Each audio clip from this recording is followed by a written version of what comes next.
దేవుని నామమునకు మహిమ కలుగునుగాక. క్రీస్తునందు ప్రియ సహోదర సహోదరులకు ప్రభువైన యేసుక్రీస్తు నామమున వందనాలు చెల్లిస్తూ ఉన్నాను.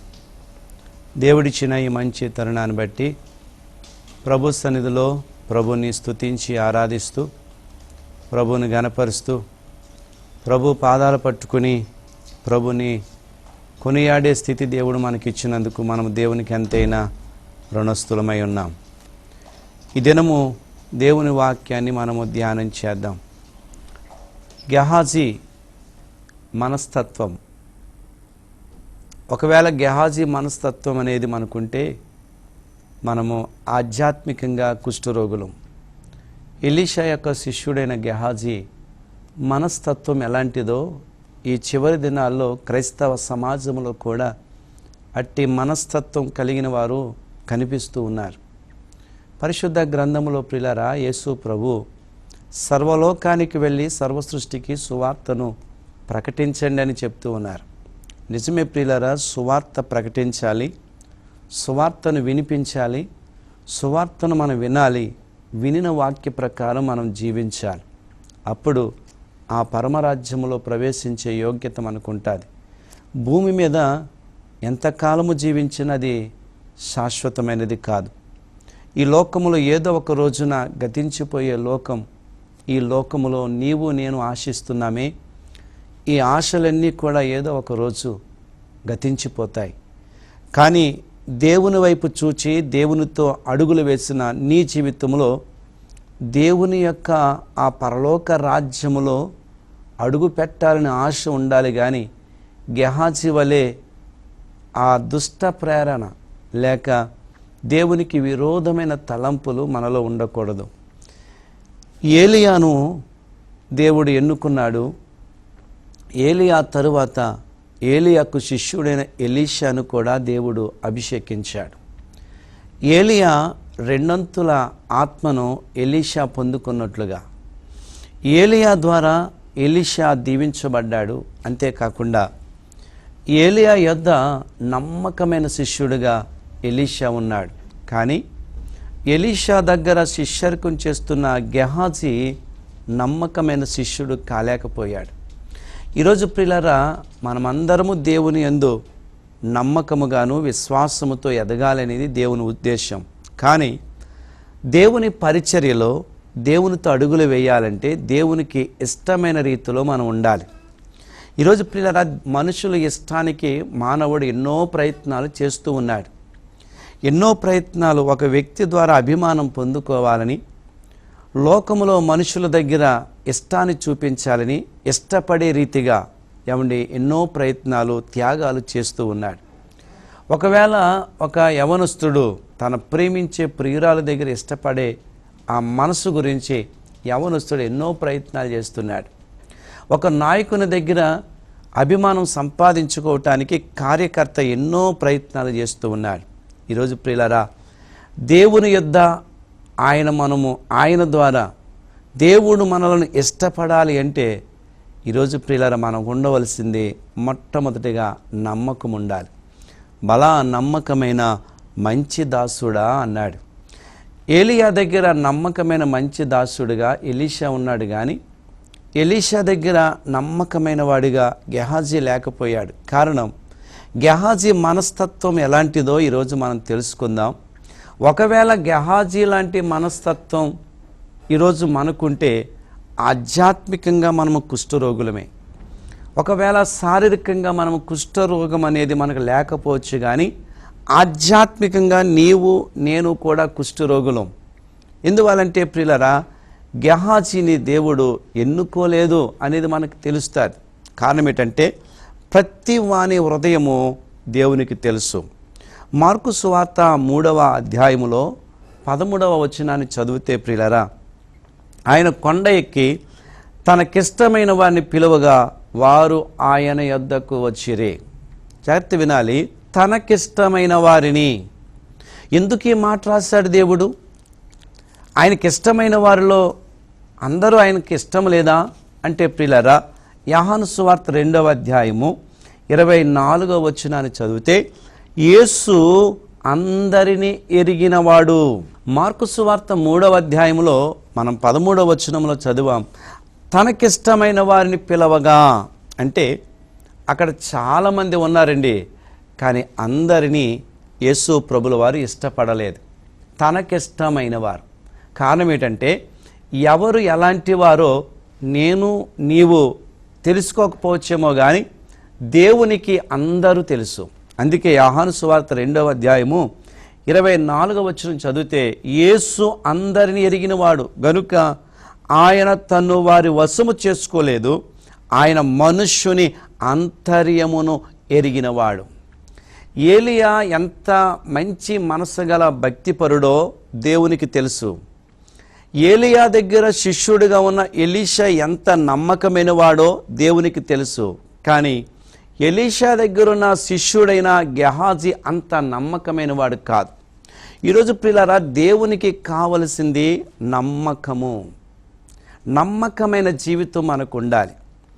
అన్నిటిలో నువ్వు నమ్మకముగా ఉన్నప్పుడే నీ జీవితము ఫలభరితముగా ఉంటుంది. నా ప్రియ సహోదరి సహోదరుడా, ఈ వాక్యమైన నీ జీవితంలో గెహాజీ లాంటి మనస్తత్వం నీకుంటే నీవు నిజముగా ఆధ్యాత్మికంగా కుష్ఠరోగివి. దేవుడు నిన్ను ఎన్నుకోలేదని తెలుసుకోవాలి. ఆయన పిలిచిన వారిలో ప్రత్యేకమైన ఏలియా లాంటి ఎలీషా లాంటి యథార్థత నమ్మకత్వం మనకు ఉండాలి. ఎలీషాలో ఎంత నమ్మకం అని అడిగితే ప్రియులారా, 2వ రాజుల గ్రంథములో 5వ అధ్యాయము 16వ వచనంలో ఎలీషా చెప్తున్న మాట, ఎవని సన్నిధిని నేను నిలవబడి ఉన్నానో ఇశ్రాయేలు దేవుడైన ఆ యెహోవా జీవముతోడు నేనేమీ తీసుకొనను. అయ్యా ఎలీషా గారు, మీరు చెప్పినట్లుగా యొర్దాను నదికి వెళ్ళాను, 7 పర్యాయాలు మునిగి తేలాను, నాకు స్వస్థత కలిగింది. అందును బట్టి నేను నా దేశం నుంచి వచ్చేటప్పుడు తీసుకొచ్చిన ఈ బహుమానం మీరు స్వీకరించండి అని నయమాన్ అన్నప్పుడు ప్రియులారా, ఎలీషా ఎంత నమ్మకముగా మాట్లాడుతున్నాడంటే, ఎవని సన్నిధిలో నేను నిలబడి ఉన్నానో ఇశ్రాయేలు దేవుడైన ఆ యెహోవా జీవముతోడు నేనేమీ తీసుకొనను. ఏం తీసుకొచ్చాడు? వస్త్రాలు తీసుకొచ్చాడు, వెండి తీసుకొచ్చాడు, రోకలు తీసుకొచ్చాడు, విలువైన బహుమానం తీసుకొచ్చాడు. అవన్నీ కూడా ఎలీషాకు అవసరమే. కానీ నయమాను తీసుకొచ్చిన బహుమానము తీసుకోలేదు. ఎందుకో తెలుసా? నా దేవుడు స్వస్థపరచటానికి బహుమానం చూసి స్వస్థపరిచే దేవుడు కాదు. నువ్వు నేను కానుకిస్తామని స్వస్థపరిచే దేవుడు కాదు. ఈనాడు ప్రియులారా, ఈనాడు అనేక చోట్ల స్వస్థత నిమిత్తం వెళుతున్నారు. స్వస్థత పొందిన తర్వాత ఈ భగవంతునికి లేక ఈ దేవునికి మేము కానుక అర్పించేశామని తిరిగి లోకములో కలిసిపోతున్నారు. ఒకవేళ ఎలీషా తీసుకుని ఉంటే నయమాను తిరిగి వెళ్ళి దేవుని నామాన్ని మహింపరిచేవాడు కాదు. ఎలీషా తీసుకుని ఉంటే దేవుని దగ్గర నమ్మకాన్ని కోల్పోయినవాడు. ఎందువల్లంటే మొదట ఆయన నీతిని ఆయన రాజ్యమును వెదకండి, అప్పుడు అవన్నీ దొరుకునన్నాడు.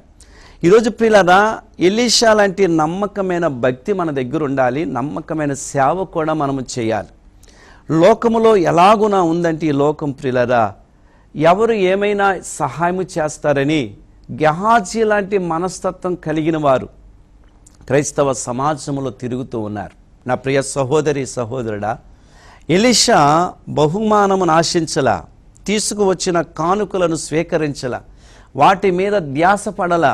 ఒకే ఒక మాట అన్నాడు, ఎవని సన్నిధిలో నేను నిలవబడ్డానో ఆ ఇశ్రాయేలు దేవుడైన యెహోవా జీవముతోడు నేను తీసుకొనను. అయితే ప్రియులారా, గెహాజీ వాటి మీద ఆశపడ్డాడు.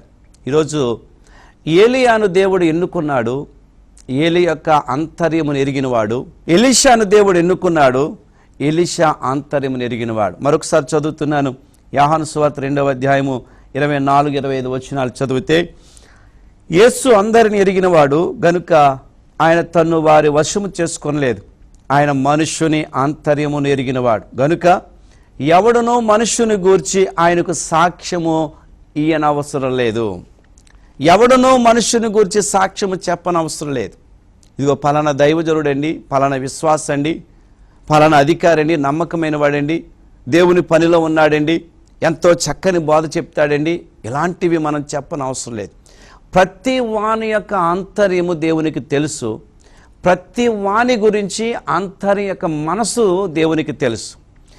ఏలియా మనసు తెలుసు, ఎలీషా మనసు తెలుసు, గెహాజీ మనసు తెలుసు.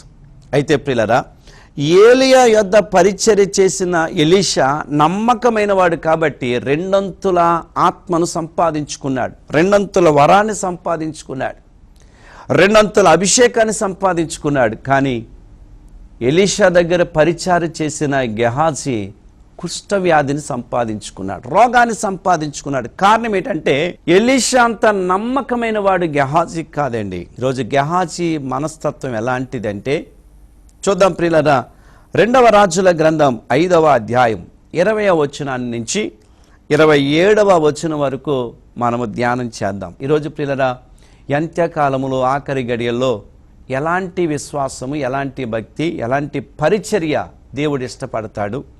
ఈనాడు గెహాజీ లాంటి మనస్తత్వం కలిగి నువ్వు పరిచర్య చేసినా, నేను పరిచర్య చేసిన గెహాజీ మనస్తత్వం లాంటి విశ్వాసం లేక విశ్వాసిగా ఉన్న అట్టి మనసు కలిగి దేవుని మందిరములో నువ్వు విశ్వాసిగా ఉన్న దేవుడు అంగీకరించాడు. కారణం ఏంటంటే నయమాను తీసుకొచ్చిన కానుక ఎలీషా తిరస్కరిస్తే గెహాజీ స్వీకరించటానికి ఇష్టపడుతున్నాడు. ఎలీషా పూర్తిగా దేవుని మీద ఆధారపడ్డాడు, గెహాజీ మనుషుడు ఇచ్చే కానుక మీద ఆధారపడ్డాడు. ఈరోజు దేవుని చేత పిలువబడిన వాడు పూర్తిగా దేవుని మీదే ఆధారపడతాడు. దేవుని చేత పిలుపు లేకుండా, దేవుని చేత పరిచర్యలోకి అడుగు పెట్టకుండా తన మనస్సును నమ్ముకుని లోకములో వాక్యమును, పరిశుద్ధ గ్రంథాన్ని చేతపట్టి లోకానుసారమైన కోరికలు తీర్చుకోవటానికి దేవుని పరిచర్యలు అడుగు పెట్టేవాడు గెహాజీ మనస్తత్వం కలిగి ఉంటాడని వాక్యం ద్వారా మనం చూస్తూ ఉన్నాం. యెహోవా జయముతోడు నేను ఇవి తీసుకొనను అన్నాడు ఎలీషా. తన శిష్యుడైన గెహాజీ ప్రియులారా ఏమని మాట్లాడుతున్నాడో చూద్దాం. 20వ వచనాన్ని చదివితే, అంతటా దైవజనుడైన ఎలీషా సేవకుడగు గెహాజీ సిరియోడైన ఈ నయమాను తీసుకుని వచ్చిన వాటిని అంగీకరించుటకు నా యజమానునికి మనస్సు లేకపోయెను. గెహాజీ యొక్క మనస్తత్వం ఎలాంటిదంటే ఎలీషా వద్దంటే స్వీకరించటానికి సిద్ధపడిన వాడు. అక్కడ చక్కని మాట ఏమిటంటే నా యజమానునికి మనస్సు లేకపోయెను. అంటే ప్రియులారా, తన గురువు గారైనటువంటి ఎలీషాను చిన్న చూపు చూస్తున్నాడు. గెహాజీలో ఉన్న మనస్తత్వం ఏంటంటే మొదటిది గురువును చిన్న చూపు చూచుట. 2 వాక్యాలు ప్రసంగాలు చేస్తే చాలండి, చాలా సంఘాలలో దైవజనుడనే చిన్న చూపు చూస్తారు. ఒకవేళ దైవజనుడు ఏదైనా ప్రయాణానికో సేవా పరిచర్యకు వెళ్ళినప్పుడు తన దగ్గరున్న ఒక విశ్వాసిని పరిచారకుడిగా పెట్టుకుని ఆ పరిచర్య చేస్తున్న వ్యక్తికి ఈరోజు నువ్వు వాక్యం చెప్పు అంటే 2వ రోజు తన దైవజనుడైన ఆత్మీయుడైన దైవజనుడు చిన్న చూపుగా చూసేవారు చాలామంది ఉన్నారు ప్రియులారు.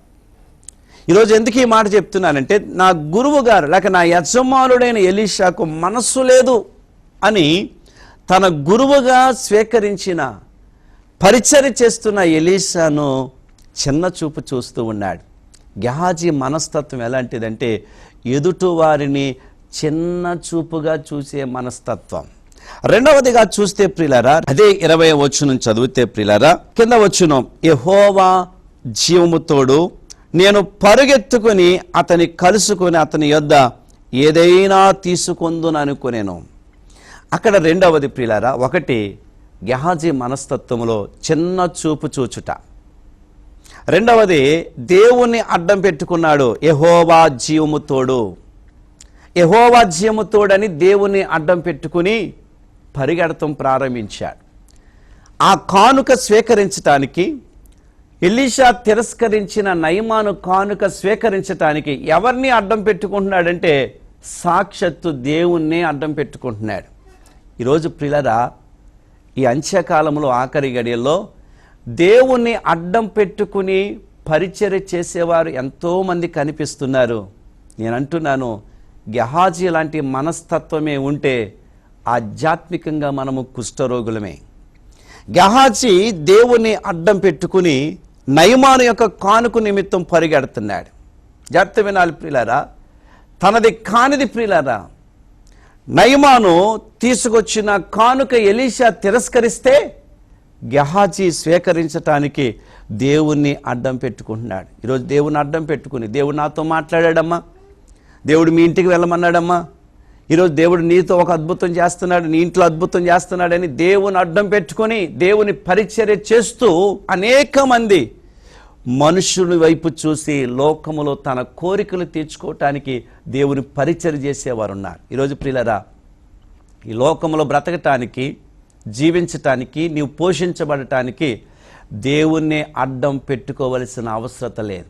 అయితే ప్రియులారా, దేవుని నామమును అడ్డం పెట్టుకుని దేవుని నామాన్ని ఉచ్చరిస్తూ నేను కూడా ఒక దైవజనుడిని, నేను ఒక విశ్వాసిని, నేను ఒక పరిచర్య చేసేవాడిని చెప్పుకుంటూ తిరుగుతున్నవారు ఒకవేళ గెహాజీ మనస్తత్వం కలిగి ఉంటే దేవుడు ఏమాత్రము కూడా అంగీకరించాడు అని మనం నేర్చుకోవాలి.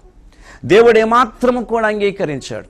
రెండవది ప్రియులరా, గెహాజీ మనస్తత్వం ఎలాంటిదంటే దేవుని అడ్డం పెట్టుకుంటున్నాడు. అదే 20వ వచనంలో యెహోవా జీవము తోడు అని చెప్తూ, మూడవది ప్రియులరా అదే 20వ వచనంలో నేను పరుగెత్తుకుని పోయి, చూడండి వెళ్ళిపోతున్నాడు నయమాను సిరియా దేశానికి.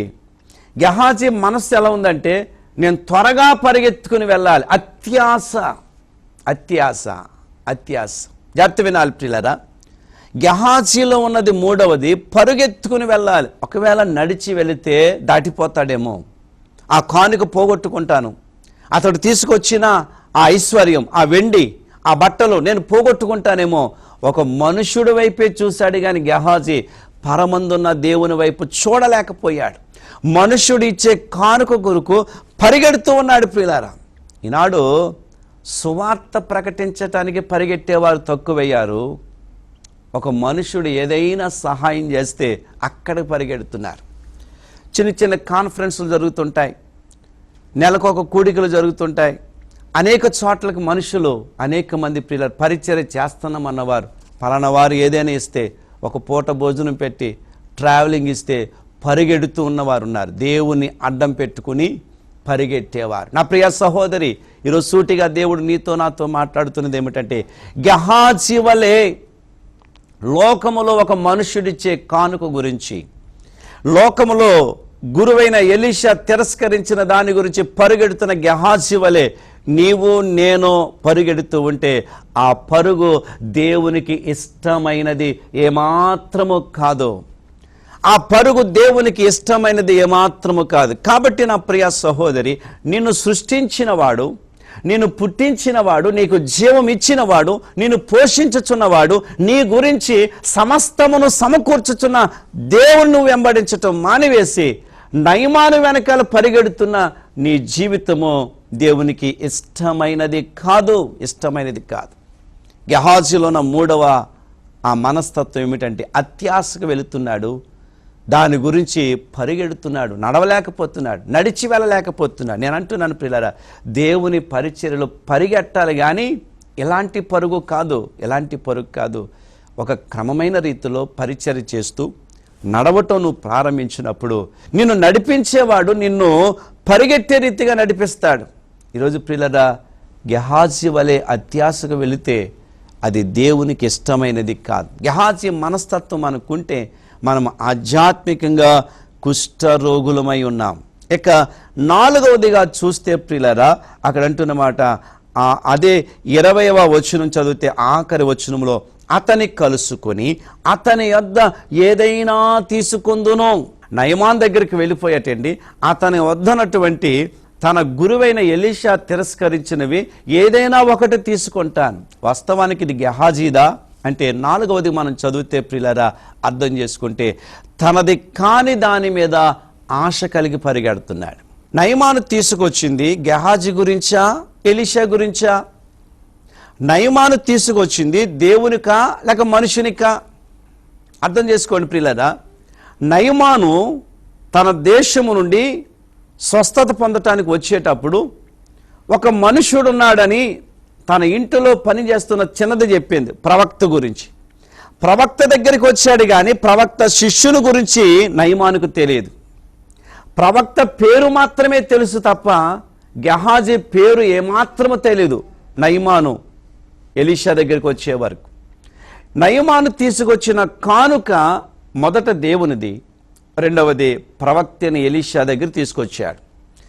కానీ గెహాజీ నిమిత్తం ఆ కానుక తీసుకురాలా అంటే నాలుగవ మనస్తత్వం, ఆ గెహాజీలో ఉన్న మనస్తత్వం ఏమిటంటే తనది కాని దాని మీద ఆశ కలిగినవాడు. వాస్తవానికి ఆ కానుకలు గెహాజీవి కాదు, ఆ బహుమానము గెహాజీ కొరకు కాదు. అవి తీసుకొచ్చిన నయమాను తీసుకొచ్చినవి గెహాజీ నయమాను మనసులో ఏమాత్రము లేడు. ఎలీషా నువ్వు తీసుకుంటలేదు కదా బాబు, గెహాజీ నువ్వైనా తీసుకోరా అన్నాడు. అక్కడ ఎలీషా ఎప్పుడైతే వద్దన్నాడో తిరిగి వెళ్ళిపోతున్నాడు. ఇప్పుడు గెహాజీ తన కొరకు అన్నట్టుగా కాకుండా నయమాను దగ్గరికి వెళ్ళి మరలా తన గురువు గారి పేరు ప్రకటించి ఆ కానుకలు తెచ్చుకుంటున్నాడు. నాలుగవది తనది కాని దాని మీద ఆశ కలిగిన వాడు గెహాజీ. ఈరోజు ప్రియులారా, గెహాజీ మనస్తత్వం కలిగిన వారిని దేవుడు పిలవలేదు.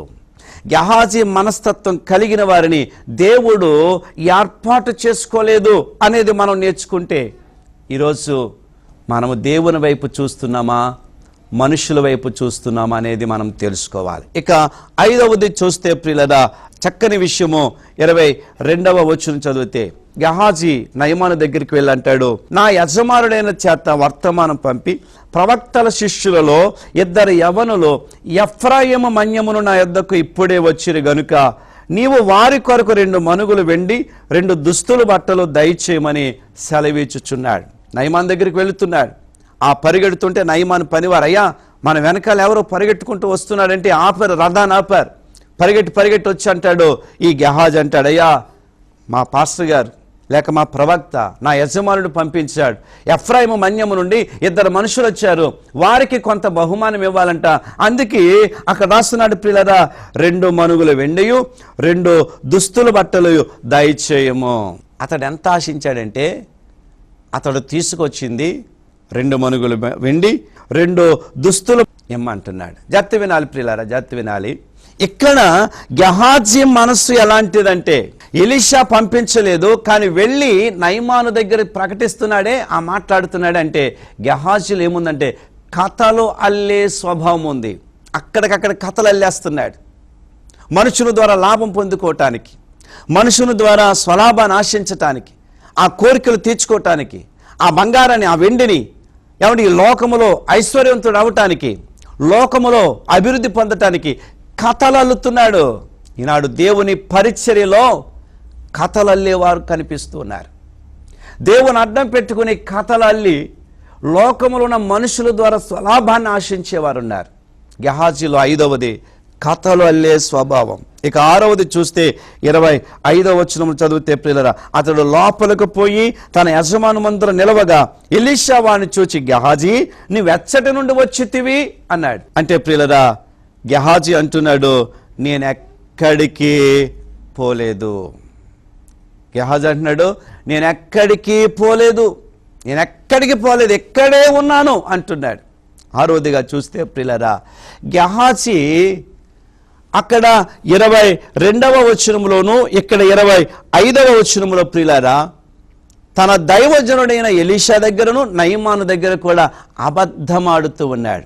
గెహాజీ మనస్తత్వం ఏముందంటే 6వదిగా అబద్ధమాడుతూ ఉన్నాడు. ఇక 7వదిగా చూస్తే ప్రియులారా 24వ వచనం చదివితే మెట్ల వద్దకు రాగానే వారి యొద్ద నుండి గెహాజీ వాటిని తీసుకుని ఇంటిలో దాచి వారికి సెలవీయగా వారు వెళ్ళిపోయిరి. 7వదిగా గెహాజీ దాచిపెట్టుకుంటున్నాడు, దాస్తూ ఉన్నాడు. ఈ లోకములో ప్రియులారా దేవుడు నిన్ను నన్ను ఎందుకు ఎన్నుకున్నాడంటే సువార్తను ప్రకటించి నశించిపోతున్న వారిని రక్షించడానికి తప్ప దేవుని ద్వారా వచ్చే ప్రతి ఆశీర్వాదాన్ని భూమి మీద దాచుకోవటానికి కాదు. ఈనాడు ప్రియులారా దేవుడు ఇచ్చే ప్రతి ఆశీర్వాదాన్ని, దేవుడిచ్చే ప్రతి సహాయాన్ని, దేవుని ద్వారా వచ్చిన ప్రతిదీ కూడా లోకములో దాచటానికి మనుషుడు సిద్ధపడుతున్నాడు కానీ దేవుని పరిచర్య కొరకు వాడబడటానికి ఇష్టపడట్లా. ఈరోజు ప్రియులారా గెహాజీలో 7 చెడు లక్షణాలు లేక గెహాజీ మనస్తత్వంలో కనిపించాయి. ఒకటి, ప్రియులారా, గురువును చిన్న చూపు చూస్తున్నాడు. రెండవది, దేవుణ్ణి అడ్డం పెట్టుకుని యెహోవా జేముతోడని చెప్తున్నాడు. మూడవది, తనది కాని దాని కొరకు అత్యాశగా పరిగెడుతున్నాడు. నాలుగవది, తనది కాని దాని మీద ఆశ కలిగి ఉన్నాడు. ఐదవది, అబద్ధమాడి కథలు అల్లే స్వభావము. ఆరవది, అబద్ధములాడుతున్నాడు. ఏడవది, దాచిపెట్టుకుంటున్నాడు. అందుకే గెహాజీ గురించి చక్కగా ఒక మాట ఉంటుంది ప్రియులారా, 26వ వచనం.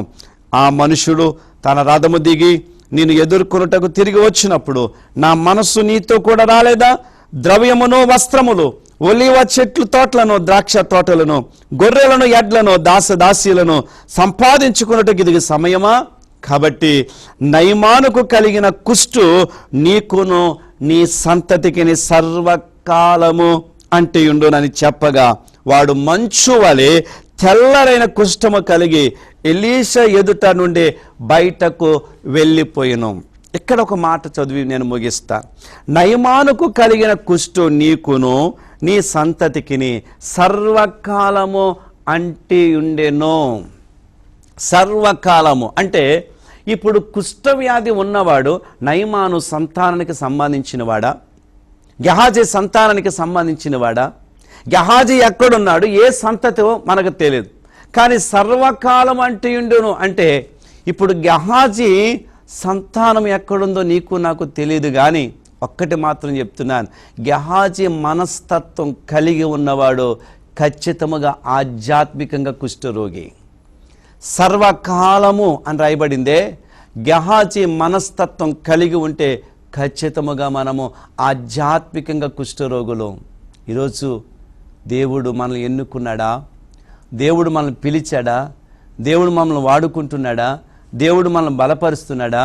లేక లోకం వైపు చూస్తున్నావా? ఏలియా వలె నమ్మకం ఉందా? ఎలీషా వలె నమ్మకమైన ఆ భక్తి మనకుందా? అలా ఉంటే ఖచ్చితంగా దేవుడు నిన్ను నన్ను ఆశీర్వదిస్తాడు. ఈరోజు ప్రియులారా, ఎంచకాలంలో ఆఖరి గడిలో గెహాజీ లాంటి మనస్తత్వం కలిగి ఉంటే ఆధ్యాత్మికంగా మనము కుష్ఠరోగులం. నిన్ను పిలిచిన వాడు నమ్మదగినవాడు, నీకు సహాయకుడైన, నిన్ను బలపరిచే దేవుడు. కాబట్టి దేవుని వైపు చూసి నీవు నడిచిన ఎడల ఖచ్చితంగా ప్రతిఫలాలు చూడగలదు. దేవుడి మాటలు దీవించునుగాక. ఆమేన్. మహోన్నతుడా, నీ పాదములకు స్తోత్రాలు ప్రభా. ఇంతవరకు విన్న ఈ వాక్యమును బట్టి ప్రతి ఒక్కరి హృదయములో ఇది నూరంతులుగా ఫలభరితము చేయటానికి కృప చూపండి. గెహాజీ లాంటి మనస్తత్వం మాకు ఉన్నప్పుడు మేము ఆధ్యాత్మికంగా కుష్ఠరోగులం. ఇగో తండ్రి, నీ సన్నిధిలో మమ్మల్ని బలపరచండి. నీ సన్నిధిలో ఒక శ్రేష్టమైన ఆశీర్వాదము చేత మమ్మల్ని నింపండి.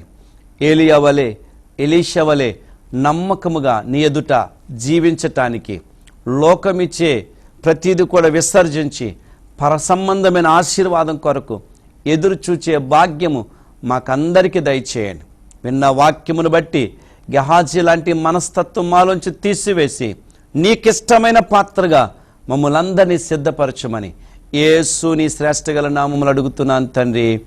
ఆమేన్, ఆమేన్.